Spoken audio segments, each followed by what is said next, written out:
Welcome to Spectrum News at 4. I am Ofonono Joseph, coming to you live from Uyo. Let's take a look at the headlines. President Tinubu to address Nigerians joins NAS Assembly on Democracy Day. Appeal Court strikes out Akpabio's motions, imposes 100,000 naira fine. Plus, New Zealand unveils 10-year visa for parents of migrants. Details of these and more stories coming up in just a moment.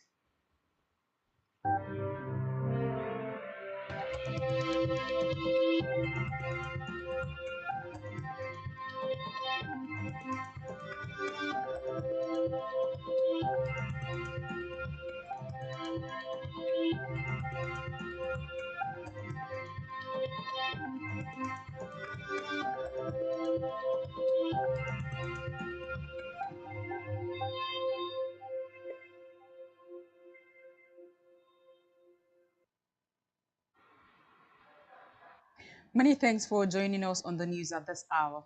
We begin the news this hour from the national scene where the federal government has released the official program of events for the 2025 Democracy Day, celebrated scheduled for Thursday, June 12. According to a statement by the Interministerial Committee on Democracy Day, this year's celebration will begin with a national broadcast by President Bola Tinubu by 7 a.m. The president's address is expected to highlight the progress of the nation's democratic journey, ongoing reforms under the Renewed Hope agenda, and the government's commitment to sustaining democratic values. The statement, which was signed by Abdul Hakim Adeoye on behalf of the Director of Information and Public Relations today, also said there will be no ceremonial parade this year. However, the celebration will include two key public engagements by the president. President Tinubu, according to the statement, is scheduled to attend a joint session of the National Assembly at the National Assembly Complex at 12 noon. The special sitting will serve as a symbolic affirmation of the synergy between the executive and legislature in nurturing Nigeria's democratic system. There will also be a public lecture on democracy by 4 p.m. at the State House Conference Center, Abuja, with the theme Consolidating on the Gains of Nigeria's Democracy, Necessity of Enduring Reforms. In the meantime, President Bola Tinubu yesterday reaffirmed commitment to the revival of critical infrastructure across key sectors to stimulate economic growth and national development. He spoke at the inauguration of the Rehabilitated International Conference Center, ICC, which the Federal Capital Territory FCT Minister Nyesom Wike renamed as President Bola Ahmed Tinubu International Conference Center in Abuja. The president described infrastructure renewal as the cornerstone of his Renewed Hope agenda, RHA, and modern infrastructure as the backbone of a thriving economy. The president noted that the transformation of the ICC is emblematic of a broader national vision to position Nigeria as a central hub for continental trade, diplomacy, and global. Away from that, over 1,500 health professionals under the Environmental Health Council of Nigeria have not been paid salaries in the last 20 months. The inability of the council to pay stemmed from the directive of the federal government to cut off funding from certain agencies of government. Environmental Health Council of Nigeria, established by Act 11 of 2002 as amended, is Nigeria's primary body overseeing environmental health regulations and a wide range of activities that prevent the spread of diseases. In 2014, during the Ebola outbreak in Nigeria, environmental health officers played a vital role in the fight against the virus. In another development, the National Assembly has reviewed plans to initiate a bill to ensure that presidents-elect are sworn in the arcade of the National Assembly. The leader of the Senate, Opeyemi Bamidele, made this disclosure while responding to questions on the June 12th anniversary on Tuesday in Abuja. Bamidele said that the legislature was part of efforts to strengthen the country's democracy. He said that the parliament would also initiate another legislation for the president to deliver the State of the Nation address in the National Assembly on June 12 annually. Recall that the National Assembly had invited President Bola Tinubu to address a joint session of the Senate and the House of Representatives on Thursday to mark the 2025 National Democracy. A three-member panel of the Court of Appeal, presided over by Justice Haman Bakar, struck out the motions on May 21, 2025, following the request for withdrawal of the appeal. The motions, dated March 3, 2025 and March 25, 2025, listed Akpabio as the appellant. The respondents were Senator Natasha Akpoti-Uduaghan, the Clerk of the National Assembly, the Senate, and the Chairman of the Senate Committee on Ethics, Privileges, and Public Petitions, Senator Neda Imashran. Back here, TAF Media Group, owners of Planet FM, Spectrum Television, and Tangsio, have celebrated the 12th anniversary of its firstborn, Planet Radio 101.1 FM. The celebration, which took place at its premises in Ibiakoran, Uran local government area, had in attendance staff and some friends of the prestigious station. Speaking at the ceremony, the chairman, TAF Media Group, Tony Afia, appreciated the management and staff of the establishment for their supports, contributions, and sacrifices. He also expressed his appreciation to Akwa Ibom State government and clients for their continued patronage despite the infrastructural and economic challenges, including poor road networks, unreliable electricity, and high operational costs. The chairman, while encouraging the staff to be more productive, prayed that the state continue to be peaceful for business to thrive. We are here, all of us are here today. It's not been an easy ride, 12 years. If you look at the investment that has gone into this 12 years. So I want to thank each and every one of you. I know that it's been difficult, the road. I know the days that we've stayed on that road, very late in the night, 1 o'clock, 2 a.m., they're looking for a way to remove the car. Whatever the government is doing for us or not doing for us, but there's one thing that I thank the government, the peace and security of this place. Because if we didn't have that, we would never be able to stay here for 12 years. And I pray that Akwa will continue to be peaceful so that anybody that comes in to start a business would start a business. I want to thank our managers. They have done a lot of. What I'm proud of for myself is that I brought this media organization here. When I came, there was only no private media organization in the whole Akwa region, none. So I started with Planet FM 12 years ago. And after that, we have all these media organizations. I think Akwa will have like 13 radio stations. So thank you very much for being here today. In their goodwill messages, some staff of TAF Media Group, while reflecting on the station's past achievements, congratulated the chairman and members of the establishment for their collaboration to ensure that the station remains the best in the Aqua Coast region. To felicitate with Planet FM on this auspicious milestone.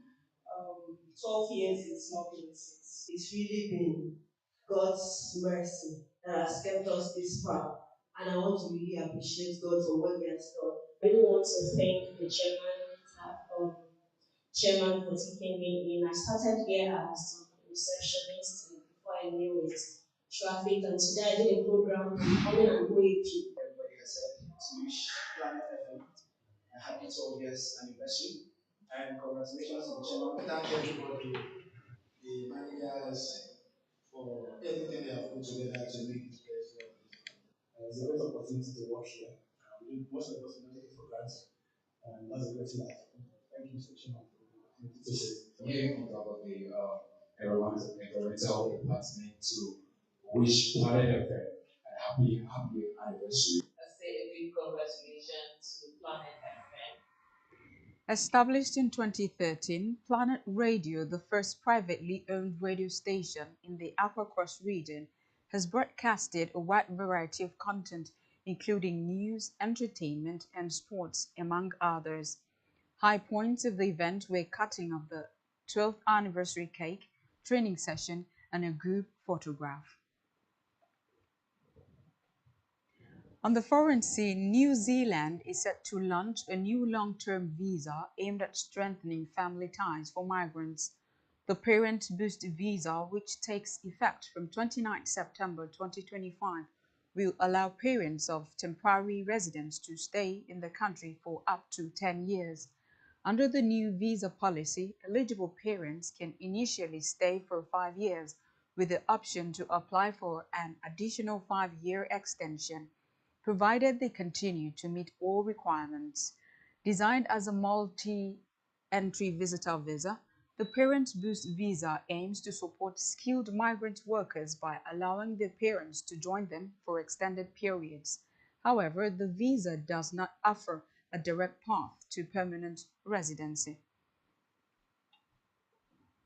Still on the foreign scene, religious parties in Prime Minister Benjamin Netanyahu's ruling coalition have threatened to support a push to dissolve the Knesset on Wednesday and trigger early elections if the government does not pass a bill to permanently exempt ultra-Orthodox Jews from military service. Israeli Prime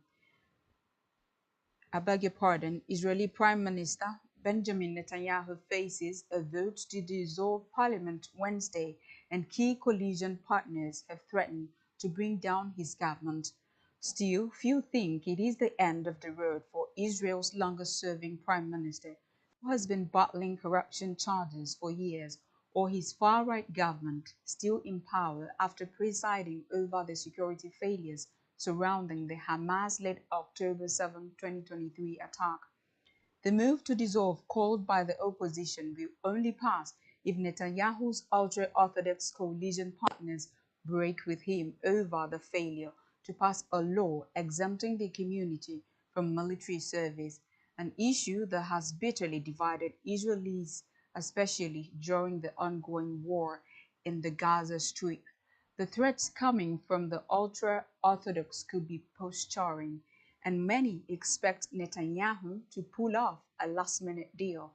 But Wednesday's vote is the most serious challenge to Netanyahu's government since the war began, and the coalition's collapse could have major implications for Israel and the ongoing war. Still to come in the news. NLO suspends playoff tournament in Shagamu. Stay tuned for details of this in a moment.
Welcome back, and thanks so much for.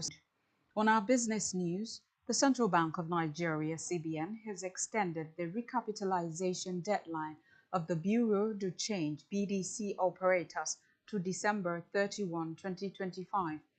This comes amid a pursued official note.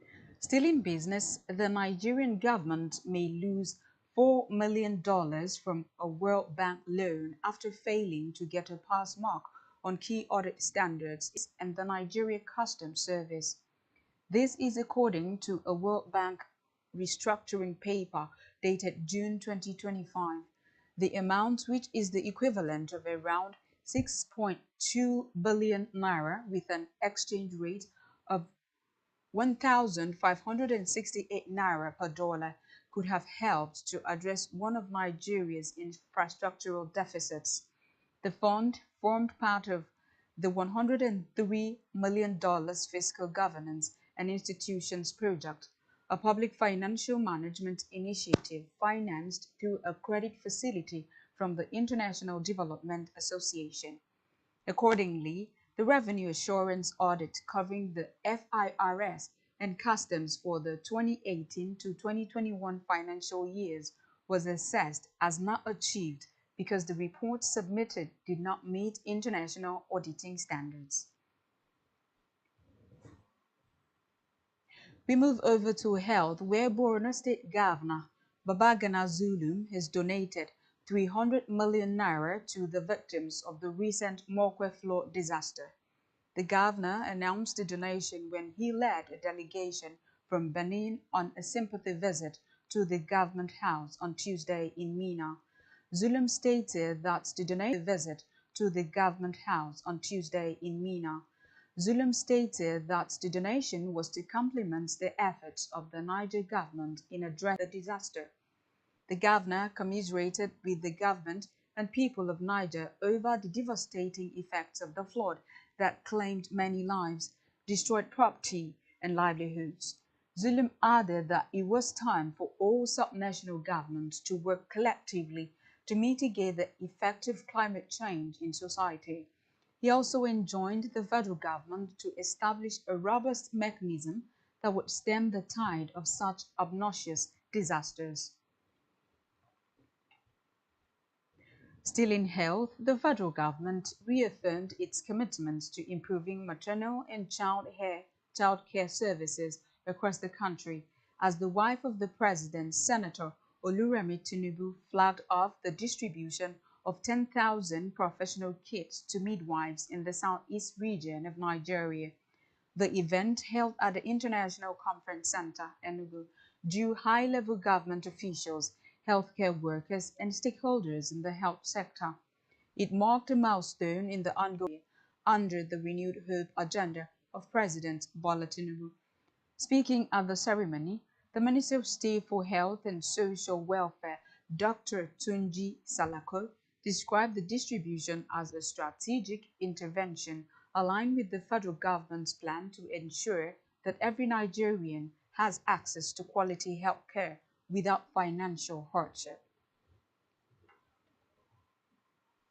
To sports news now, where Nationwide League One (NLO) have suspended the playoff competition billed for the Shagamu Center.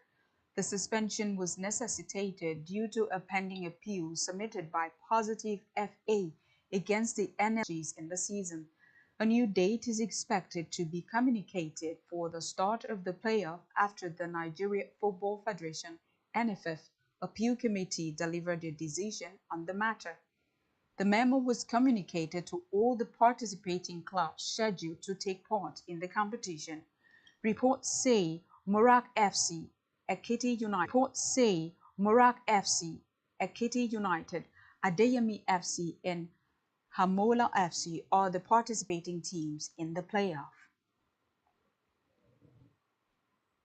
Still in sports, the 2025 WAFU B Women's Champions League will take place in Cote d'Ivoire.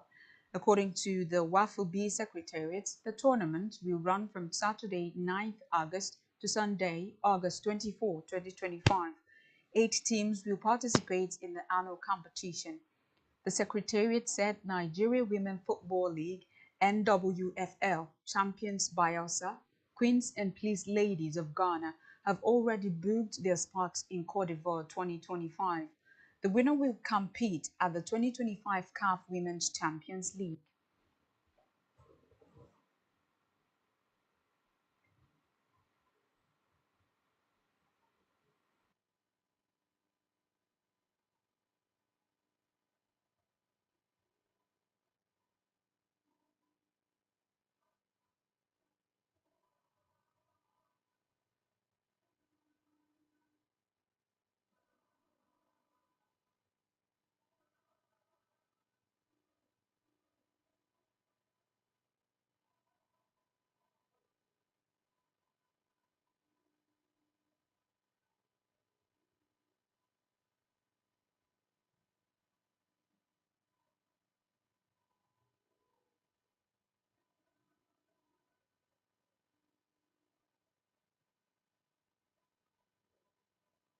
Did that thing not go live?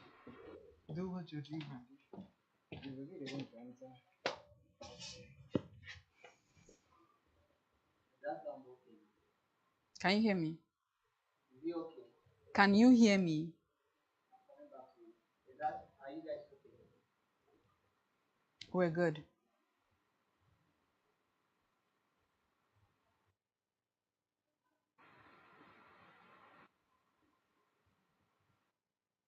Entertainment news: veteran Afrobeat star D'banj has revealed that he is planning a joint tour with his colleagues Stu Baba and Timaya. He disclosed this in a recent interview with Adeshokbe Live in London, United Kingdom. The Oliver Twist hitmaker released how Afrobeat has progressed from a rising West African genre in the 2000s to 2010s, when he and his contemporaries held sway to a global sound. The band noted that Afrobeat's meteoric rise was not just because of the dedication of its artists and executives, but also the support of the African in diaspora.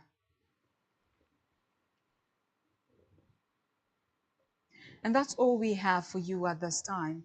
Do ensure to follow us on social media and subscribe to our YouTube channel, all of which you can find on our website, spectrumtvlive.ng. You have been watching Spectrum News at 4. I am Ofonono Joseph. Thank you so much for staying with us. Enjoy the rest of your day.